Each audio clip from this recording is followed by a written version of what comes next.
Assalamualaikum warahmatullahi wabarakatuh. Selamat bertemu lagi anak-anakku dengan kami. Harapan kami seperti biasa, anak-anakku dalam kondisi sehat walafiat, tak kurang satu apapun. Dengan kondisi sehat kita bisa mempunyai modal untuk melakukan aktivitas belajar dengan baik. Syukur alhamdulillah anak-anakku, jangan sampai lupa. Jadi rasa syukur itu harus selalu kita sampaikan, kita aturkan kepada Allah Subhanahu wa taala.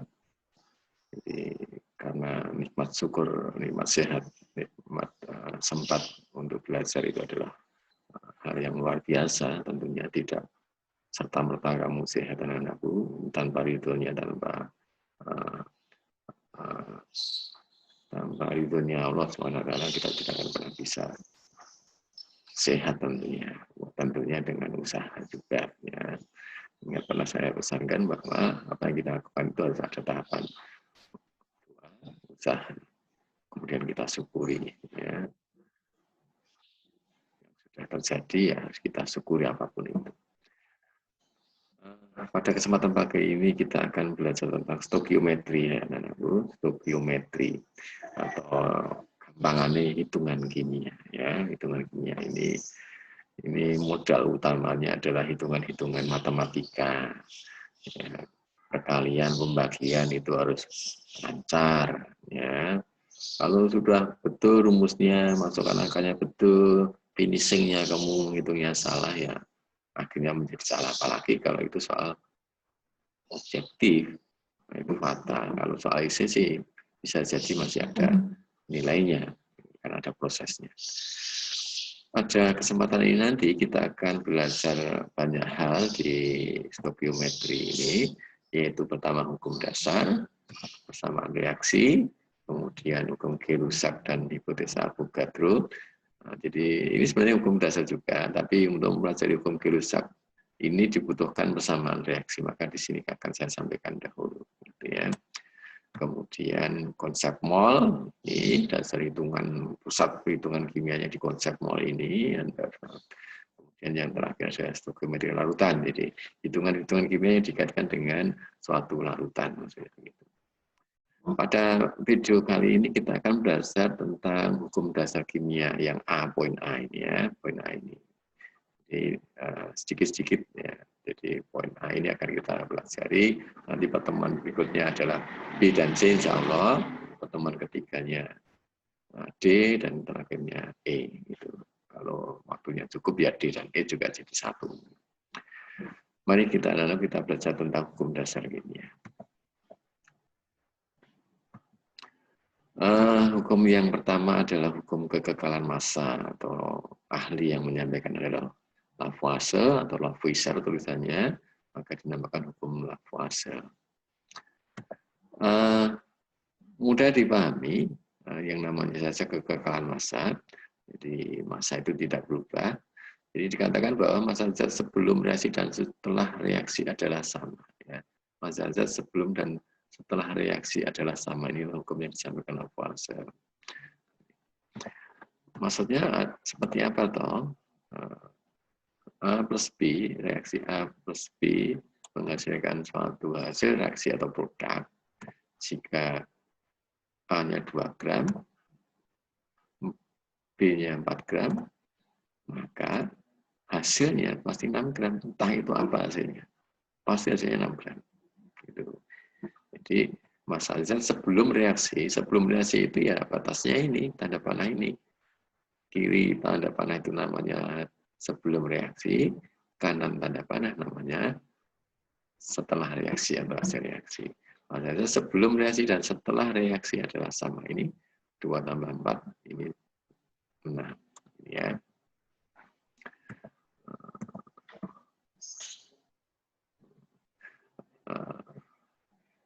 Kemudian kalau kamu mempunyai 4 gram ini, A kok dihasilkan 12 gram hasil reaksi, tentunya B-nya pasti berapa?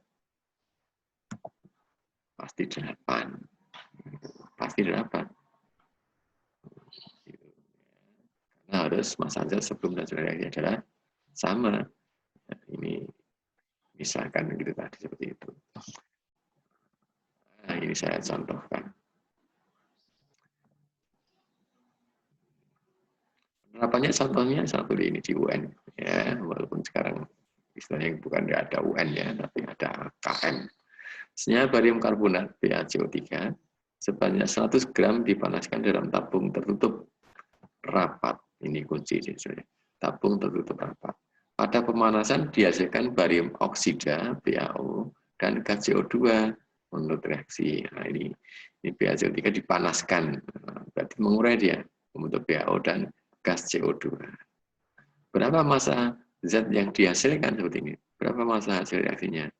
Karena yang diuraikan itu atau dipanaskan itu sebanyak 100 gram, maka hasil reaksinya pasti 100 gram. Pasti 100 gram. Tapi di sini sebenarnya ada kata kunci untuk bisa menjawab kenapa harus 100 gram. Di sini harus hati-hati. Di sini dikatakan tabung tertutup rapat. Artinya apa? Kalau itu terjadi di tabung tertutup rapat, tidak ada zat atau materi yang bisa keluar masuk sistem tempatnya terjadi reaksi. Ya, sehingga tidak dimungkinkan adanya zat masuk maupun keluar, sehingga massa zat sebelum dan sesudah reaksi ya pasti sama, 100 gram. Beda anakku kalau ini dikatakan dalam tabung terbuka. Jika dalam tabung terbuka apa kondisi yang terjadi? Anda perhatikan di sini ada solid, ada CO2 gas. Berarti kalau tabungnya terbuka, nanti ada gas yang keluar. Sehingga massa zat yang dihasilkan ya, di dalam sistem itu, dalam tabung itu bagaimana? Ya tentunya nggak sampai 100 gram. Nggak sampai 100. Kenapa? Karena ada gas yang keluar. Ini adalah salah satu produknya, padahal. Ya, itu harus hati-hati di sini. Tabung tertutup rapat itu untuk meyakinkan bahwa tidak ada materi yang keluar masuk dalam tabung. Gitu. Ini butuh apa ini? Ini pemanis ini. Kalau anak-anak gaya ngitung ya dilipat-lipatkan begitu malah akhirnya salah. Ya. Ini ada beberapa contoh soal tentang hukum dasar ini, tapi tidak saya bahas semuanya karena aku.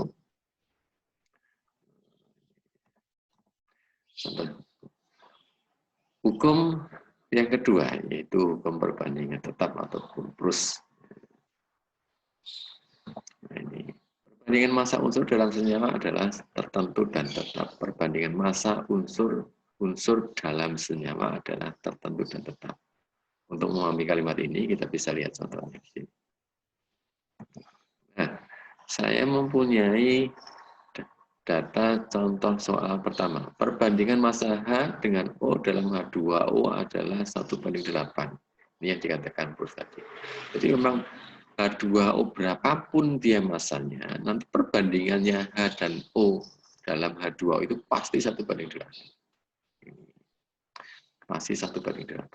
Itu. Ini tentunya bisa dihitung. Kenapa kok hasilnya dari 1:8 ada hitungannya. Ya. Ada hitungannya. Nanti kita contohkan yang seperti ini dulu. Perbandingan massa H dengan O dalam H2O adalah 1:8, maka berlaku ya, massa H, massa O, massa H2O. Kalau massa hanya 2 gram, berapa massa O-nya pasti? Karena perbandingannya 1:8, kalau ini 2 ya di sini pasti 8 kali 2, karena ini 1 menjadi 2 kan juga kali 2. Nah, jadi perbandingannya ini 8/1 kali 2. Nah, jadi 16. Jadi ya 8/1 itu dari ini. 8/1 ini matematisnya ini. 8/1 kali 2 itu dari mana? 2 ini maksudnya. Nah, tapi kalau nalar langsung, nek kene siji kene 8, maka kalau di sini 2 kene mesti 16 kan begitu. Itu nalar langsung. Tapi bahasa matematikanya adalah 8:1 kali 2 dari sini.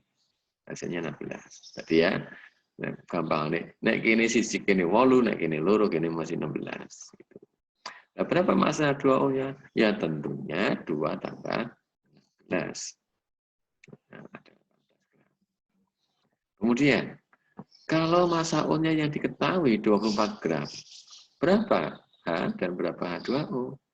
Kalau ini, kalau bodoh ini tadi, nek kini 8, kini siji, nek kini 24, kini berapa? 24 itu kan dari 8 kan kali 3, maka ini juga harus kali 3. Nah, gitu kan? Berarti ini masih 3 gram. Matematisnya bagaimana? Ya tentunya 1:8 kali 24. 1:8 kali 24. Hasilnya 3 gram. Di sini ya tinggal menjumlahkan. 3 ditambah 24. Itu 27 gram. Nah, kalau ini 0,5. Berapa di sini? Nah, ini tadi 1 ini 8, ini setengah, ini ya separuh nih. Pasti 4. Matematisnya 8/1 kali setengah, hasilnya 4 gram. 0,5, 4, ini pasti 4,5. Ini contoh yang paling sederhana dari hukum Proust ya. Biar anakku untuk menentukan perbandingan ini dari perbandingan ini. Ya. Jadi salah satu diketahui, lainnya tinggal membandingkan. Salah satu diketahui, lainnya membandingkan. Salah satu diketahui, lainnya membandingkan. Kita akan lanjut contoh yang nomor 2. Nah, ini agak beda ini. Perbandingan massa C dengan O dalam CO2 adalah 3:8. Ini saya diketahui dulu perbandingannya. Berapa gram CO2 dapat dihasilkan dari reaksi A, B, C, D? Nah, kita selesaikan satu persatu. Kalau C-nya 6 gram, atau karbonnya 6 gram, nah, oksigennya 16 gram, nanti berapa CO2 yang dihasilkan? Maksudnya seperti itu. Ya. Kita akan lihat cara menjawabnya yang A. Ini cara menjawab yang A ini. Dapat kolom-kolom ini. Kok nggak seperti tadi toh? Bedanya apa sih dengan yang tadi? Karena ini ada 2 massa yang diketahui. Kalau yang tadi kan hanya salah satu massa diketahui, lainnya tinggal membandingkan karena perbandingannya sudah ada. Ini bedanya dengan contoh yang pertama. Saya ulangi, kalau yang contoh pertama tadi, yang diketahui massanya hanya salah satu, sehingga lainnya tinggal membandingkan. Kalau ini, dua-duanya diketahui nih, ada 6 gram karbon, 16 gram oksigen. Jadi ini karbonnya tahu, oksigennya tahu, berapa CO2-nya. Gitu. Maka kita harus membuat kolom ini untuk mempermudah anakku. Perbandingannya kita tentukan, 3:8. Ini masih 11 ya, kalau ini penjumlahan ini, 3 tambah 8, masih 11. 3:8 banding 11. Kemudian kita akan buat kolom mula-mula, reaksi, akhir reaksi. Mula-mulanya kita tulis dulu, 6 gram. Ini dari ini, 6. Kemudian oksigennya berapa? 16. Ini berapa? Belum tahu. Apakah langsung 6 ditambah 16? Tidak.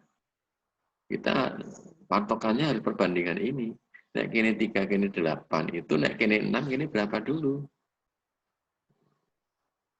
Nah, maka dibuat kolom setelah mula-mula adalah reaksi. Ya, reaksi. Nah, misalkan yang bereaksi itu 6 gram ini. Nah, ini kita taruh di sini. Misalkan ini yang bereaksi 6 gram. Karena kita punya 6 gram. Ya. Berapa di sini oksigennya? Lihat perbandingannya. Naik ini 3, kini 8, naik ini 6, berapa ini? 2 kalinya 16. Atau kalau matematikanya 8/3 kali 6. 16 gram. Kamu punya 16 gram. Yang bereaksi 16 gram. Bisa nggak? Ya bisa. Karena pas. Yang tidak bisa itu kamu punya 16 gram, yang bereaksi 20 gram. Kurang. Nah, berarti nggak mungkin. Nah, kalau nggak mungkin, bagaimana nanti? Ini salah tadi yang kita turunkan, berarti yang di sini nanti. Itu. Jadi, saya ulangi, kalau ini turun, ini dibandingkan, kok ini mungkin terjadi? Mungkin terjadi itu maksimalnya 16 gram. 16 boleh, 10 boleh, 8 boleh, dari hasil perbandingan ini. Kok maksimalnya 16 gram berarti itu benar. Maka boleh kita lanjutkan menghitungnya. 6 gram, 16 kan boleh, berarti di sini pasti 22. Dari 16 ditambah 6. Sehingga pada akhir reaksi adalah yang bereaksi yang mula-mula 6, yang bereaksi 6 habis. Yang mula-mula 16 gram, yang bereaksi 16 gram juga habis. Ya. Mula-mula belum ada, terbentuk 22 gram, ya tentunya 22 gram. Nah, seperti ini. Berarti jawaban yang A, berapa massa CO2 yang dihasilkan? Ya, 22 gram. Bagaimana sekarang kondisi yang B? Agak beda nih. 6 gram, ini 8 gram. Ya, perhatikan caranya. Sama caranya, kita buat kolom seperti ini. Nah, untuk mudahkannya, ini 3:8:11. Nah, sekarang kita masukkan angka 6-nya kan, sama seperti ini tadi. 6. Oh, ini sudah saya buatkan semuanya ya. Ini masukkan kita 6. Kalau 6 ini tadi harus berapa tadi?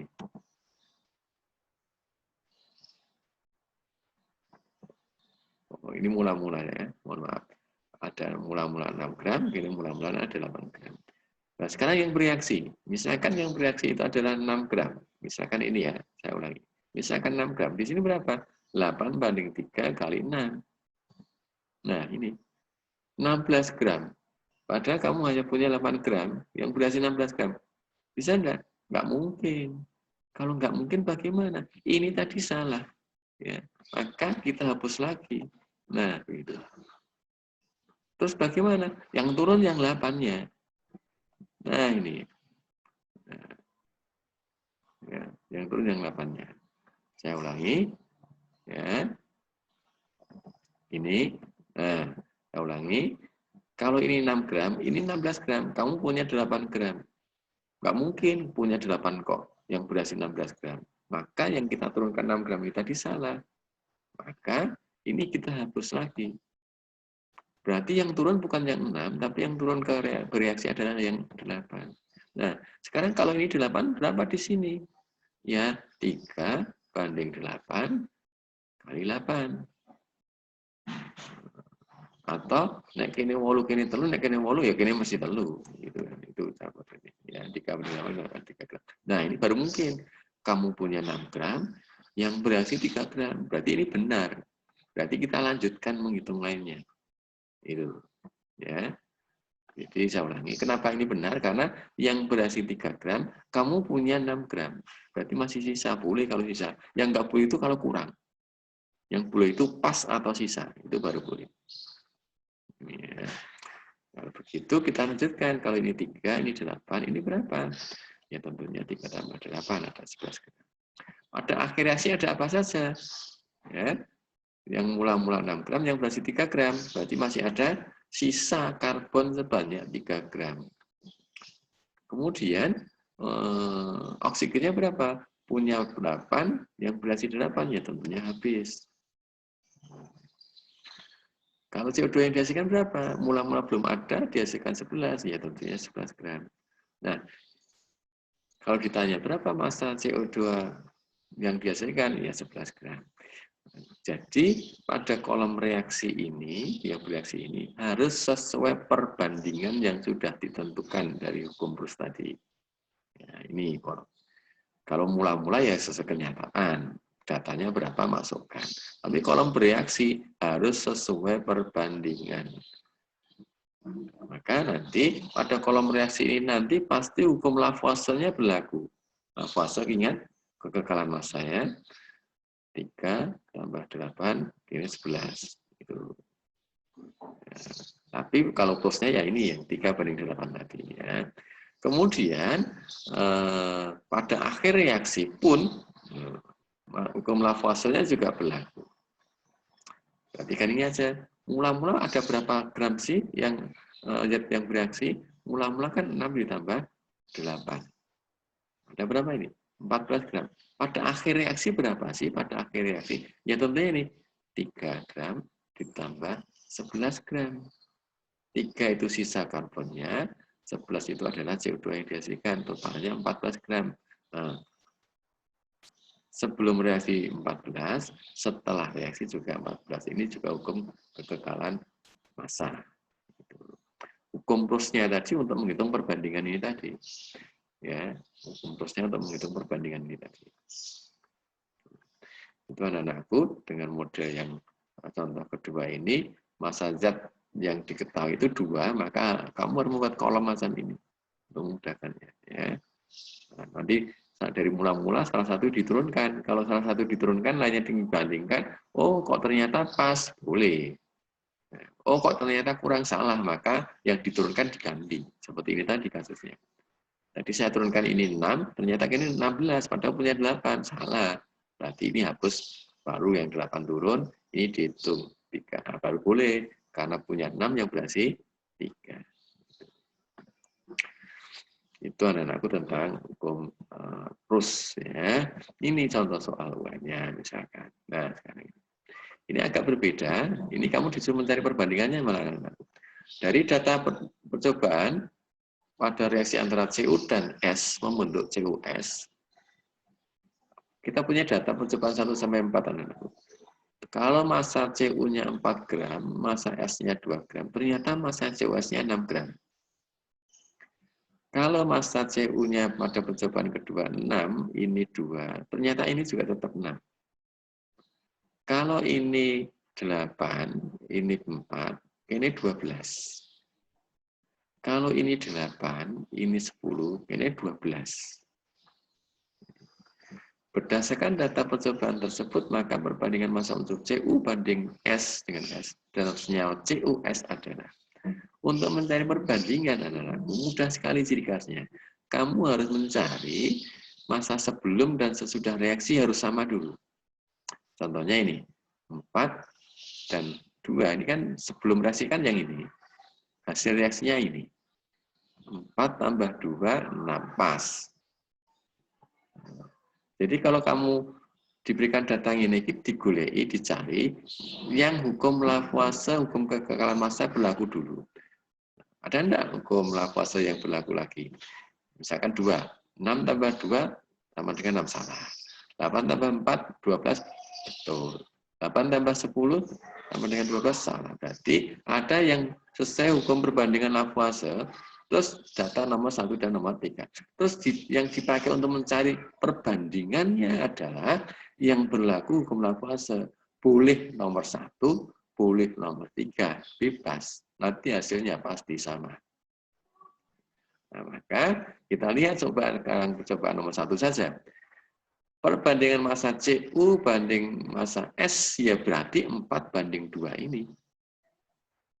Pasti 4 banding 2. Kalau kita sederhanakan, masing-masing dibagi 2. Ini dibagi 2, 4 bagi 2, 2, 2 dibagi 2, 1. Berarti perbandingan massa Cu banding massa S adalah 2 banding 1. Ini 2 banding 1. Contoh soal berikutnya agak beda modelnya, pertanyaannya agak beda. Ada data sama seperti ini, PB dengan S, hasilnya ini. Ini yang bereaksi, nah, ini produknya, hasil reaksinya. Jika massa PB yang digunakan sebanyak 25 gram, maka massa S yang diperlukan sebanyak berapa? Nah, PB ini sekian, ya. Untuk bisa menjawab ini sama seperti tadi. Kamu cari yang sesuai hukum Lavoisier atau hukum kekekalan massa dulu. Misalkan ini, 10 tambah 1,6 sama dengan 11,6. Betul enggak? Betul. 15 tambah 15, 30. Salah ya, ini 11,4. 30 tambah 4,8, 34,8. Betul. Berarti yang hukum Lavoisier-nya data 1 dan 3. Untuk bisa menjawabnya, boleh pakai data 1, boleh pakai data 3. Mana yang lebih mudah? Gitu. Maksudnya begini. Berarti berlaku perbandingan PB banding S itu adalah 10 banding 1,6. 10 banding 1,6. Kalau PB-nya itu 25, maka S-nya nanti berapa? Ingat, nek ini 10, ini 1,6. Dan nek sini 25, Ini berapa? Gitu. Gampangannya seperti itu. Kamu bisa membuat matematika ya. 10 banding 1,6 sama dengan 25 banding X. Gitu. Maka X sama dengan, ya, X sama dengan 1,6 kali 25 dibagi 10. Gitu. Gitu. Saya ulangi, untuk mencarinya ini, matematika ini, ilmu matematika ini, 10 banding 1,6 atau 10 per 1,6 sama dengan 25 per X. Maka X sama dengan 25 kali 1,6 dibagi 10. Nanti hasilnya berapa? 4. Hasilnya 4. Ini silakan dibuktikan. Itu soal UN juga. Ya, jadi dari data kamu harus mencari yang sesuai hukum Laplace dulu.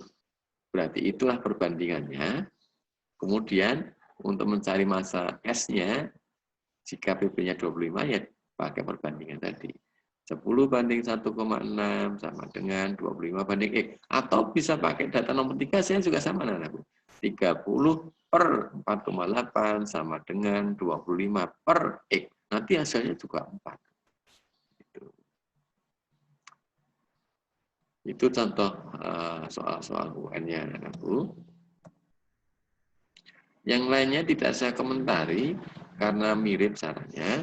Ini ada contoh soal UN juga. Contoh soal UN juga. Ini hukum apa ini, Pak? Pada reaksi 15 gram. Nah, kalau ini sih pasti hukum plus, karena di sini kita bahas hukum plus.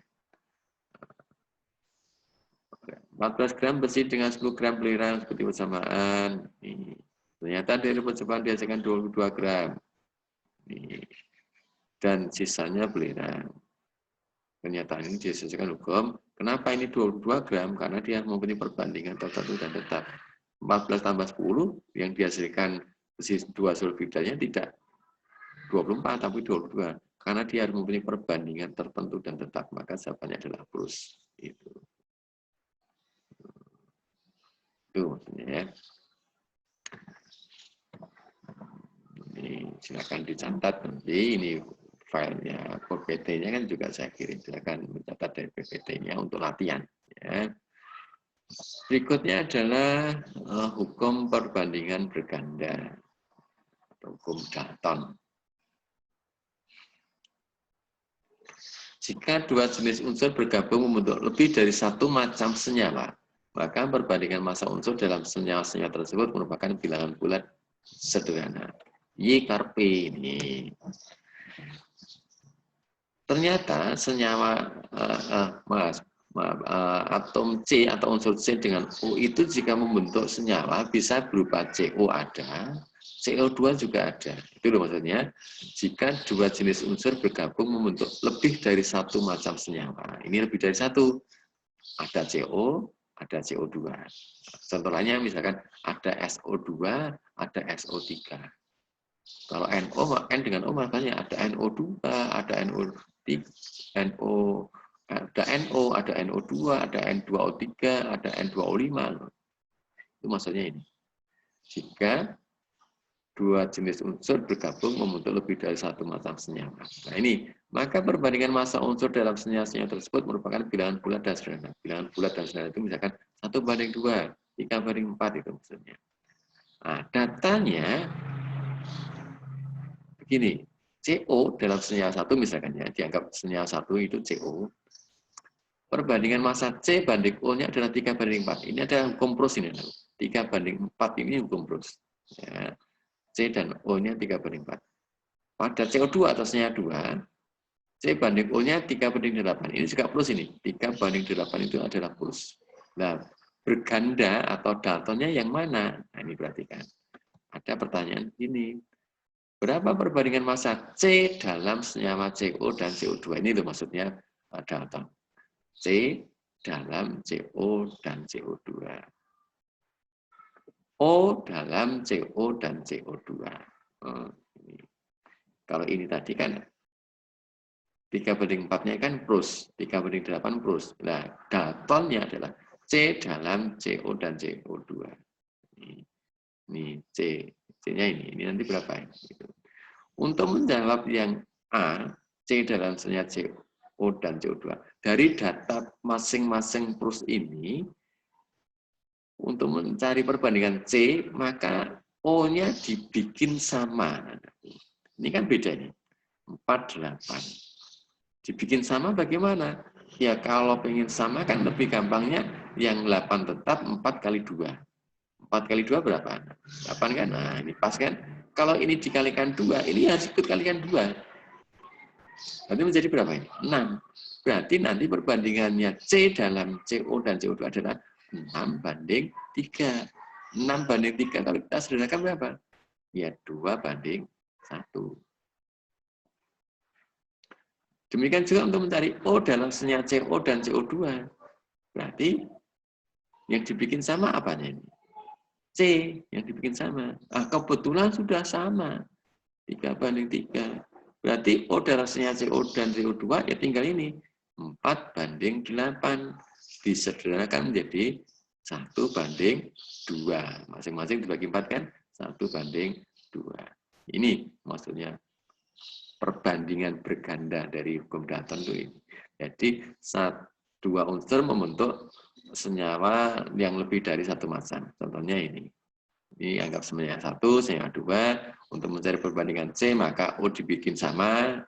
Ya, ini tadi dikalikan 2, maka ini juga dikalikan 2. 6 banding 3 atau 2 banding 1.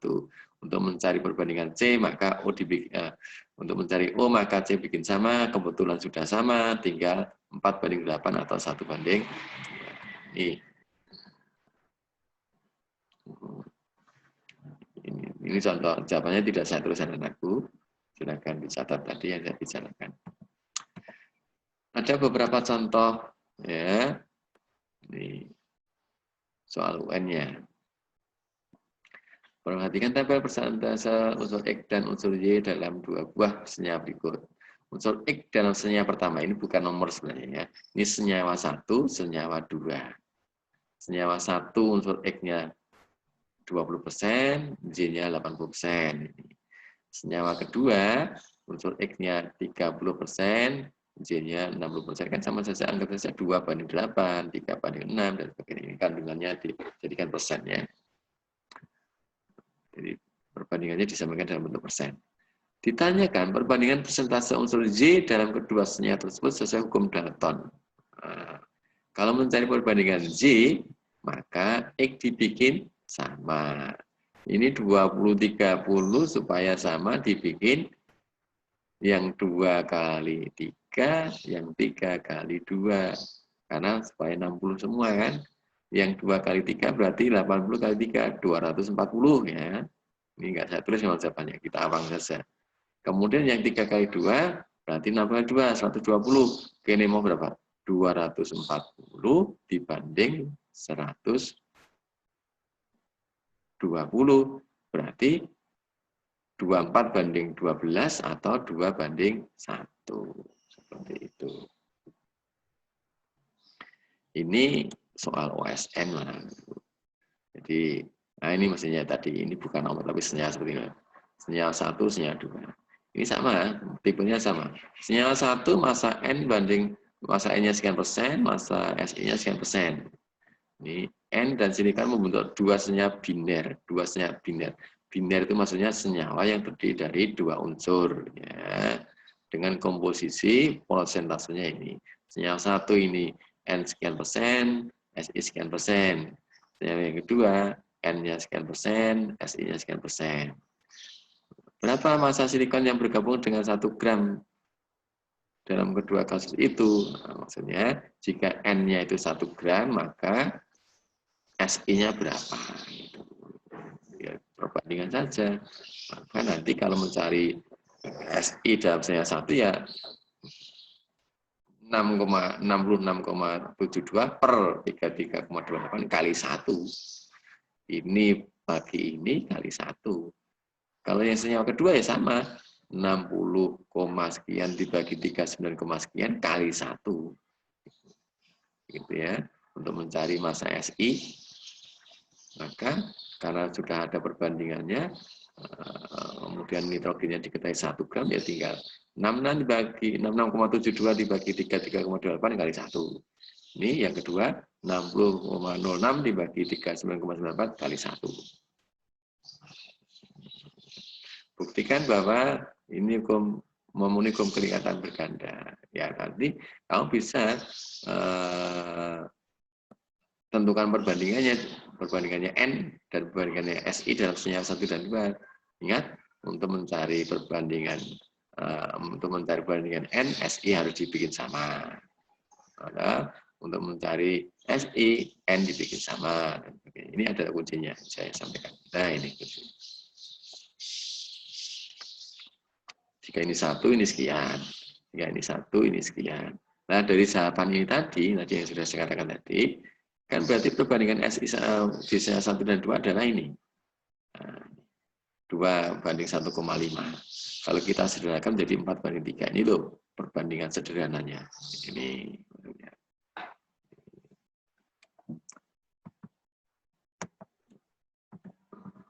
Jadi sampai di sini anakku tentang hukum dasar. Pada video pertama tentang stokiometri, nanti akan kita lanjutkan di sesi yang kedua tentang persamaan reaksi. Insya Allah kita akan buatkan segera. Semoga bermanfaat anakku. Silakan dipelajari. Tidak jelas diputar lagi, insya Allah kamu nanti akan bisa lebih jelas. Terima kasih. Tetap semangat, jaga kesehatan. Semoga bermanfaat. Akhir kata, Assalamualaikum warahmatullahi wabarakatuh.